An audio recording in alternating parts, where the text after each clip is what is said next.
Je vous propose aujourd'hui de peindre un ciel nuageux. Donc, je vais vous montrer plusieurs études que j'ai faites à partir d'une photo. Donc, ce sont des dessins qui font partie de mon carnet de voyage.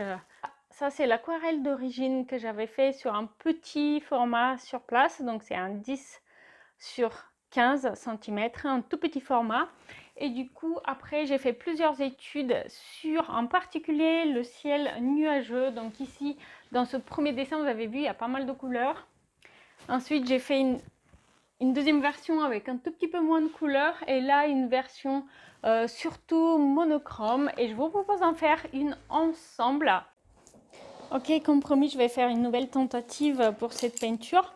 Et je vais même pas faire de dessin cette fois-ci avec le matériel. Je vais prendre un petit gris assez large, un pinceau un peu plus fin pour les détails, un petit chiffon, un petit morceau de papier de cuisine et voilà, c'est tout. Je vais commencer par mouiller ma feuille et notamment la partie avec le ciel que je vais peindre en premier. Donc je vais commencer, ça va être une peinture essentiellement en deux étapes. Je vais commencer avec une technique de mouiller sur mouiller et puis ensuite je vais juste en deuxième étape faire les parties un peu plus proches. Donc je vais commencer par le ciel.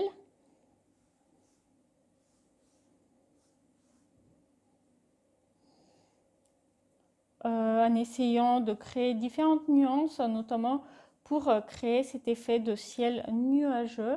Vous allez voir, je vais d'abord appliquer du pigment avec différentes nuances de bleu, en allant même vers des gris.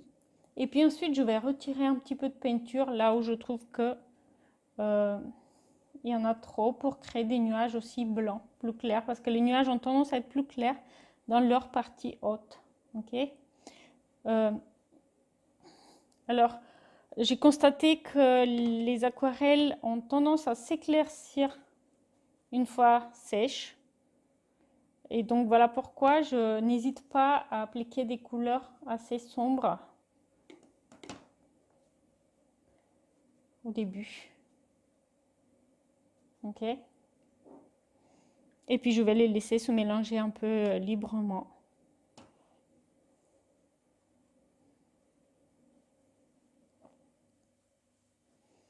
Alors ensuite, je vais commencer aussi la mer en dessous avec un bleu un petit peu plus turquoise et la plage en ocre. Je vais laisser ces deux couleurs se mélanger également.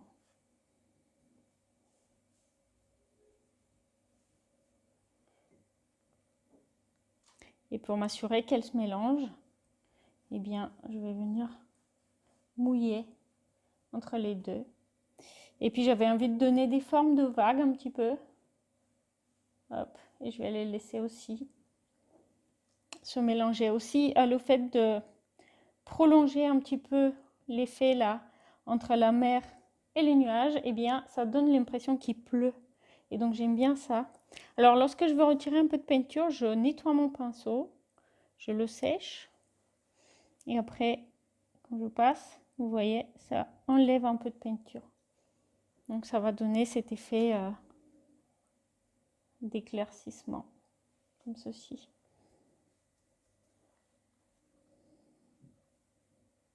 Il ne faut pas trop frotter non plus parce que le papier va être fatigué assez rapidement sinon. Voilà, et des fois, si vous avez envie, vous pouvez rajouter un petit peu plus de foncé, mais il faut faire attention quand on reprend et quand on corrige. Souvent, l'aquarelle supporte assez mal les corrections. Donc, il ne faut pas se louper du premier coup, en fait. C'est pour ça qu'il faut bien réfléchir, bien analyser. Et c'est pour ça que souvent, je fais plusieurs essais pour la même peinture. Parce que ça permet après d'avoir des gestes un peu plus sûrs. Voilà. Et là, je vais éclaircir un petit peu aussi quelques zones. Et pour la première étape, ça va être fini. Et je vais laisser sécher avant de poursuivre.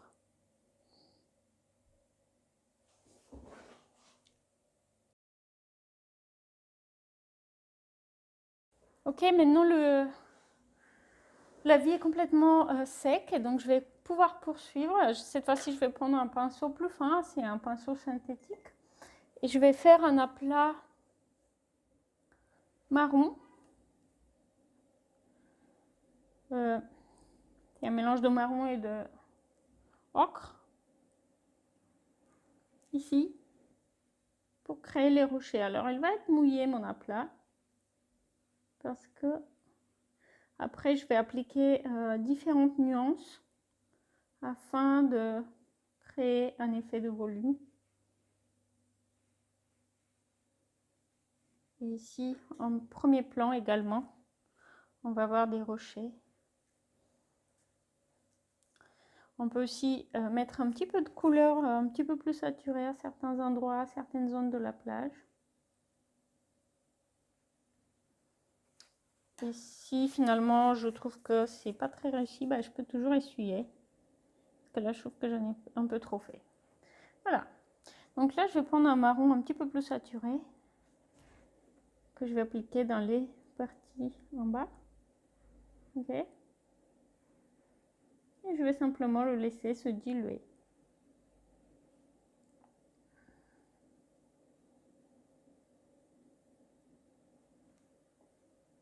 On peut mettre aussi un petit peu de vert, au cas où il y avait un peu de végétation sur cette colline. Et pareil, on va laisser se diluer le pigment. Là, le pigment, il est un petit peu plus saturé, le pinceau il est un peu plus sec. On va pouvoir aussi créer un gris en mélangeant, par exemple, du vert, du marron et du bleu. Et avec ça, je pourrais faire quelques arbres et aussi maisons qui sont sur la colline. On a tout de suite un effet de volume. Et je peux souligner aussi quelques petits éléments, créer des effets d'ombre et toujours de volume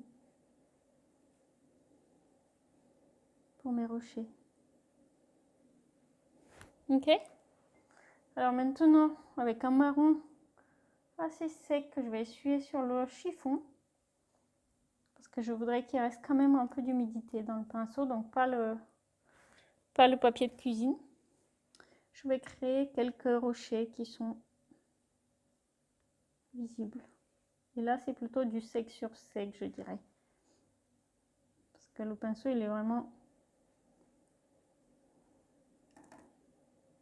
Du coup, je vais pouvoir faire des...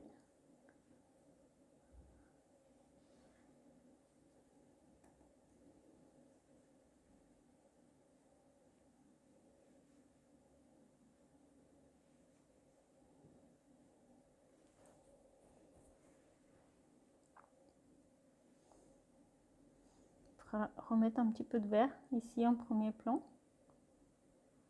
Le sec sur sec, je trouve qu'il est très adapté pour faire justement des accents de premier plan. Et le mouillé sur mouillé, il est très adapté pour la mer, le ciel, des choses qui sont un petit peu suggérées plutôt, mais pas très précis.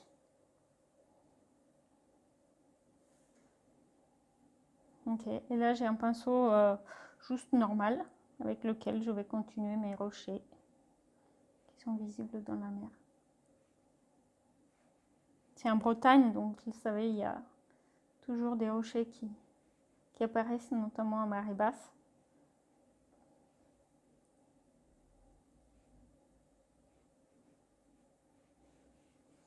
Pourquoi pas, on pourrait imaginer un bateau au loin. On dirait un rocher, mon bateau, mais enfin. Et voilà. Dites-moi ce que vous en pensez en commentaire si vous aimez. On peut aussi ajouter quelques petits points. Donc c'est très simple, très rapide. Et sur les petits formats, je trouve que c'est bien quand on fait notamment des paysages à partir de photos, parce que ça nous force à simplifier. Parce qu'autrement, dès qu'on a envie de dessiner trop de détails, eh ben, il est très difficile de réussir son aquarelle si on a beaucoup de choses qui se passent, notamment pour les débutants comme moi. Voilà, j'espère que vous avez aimé.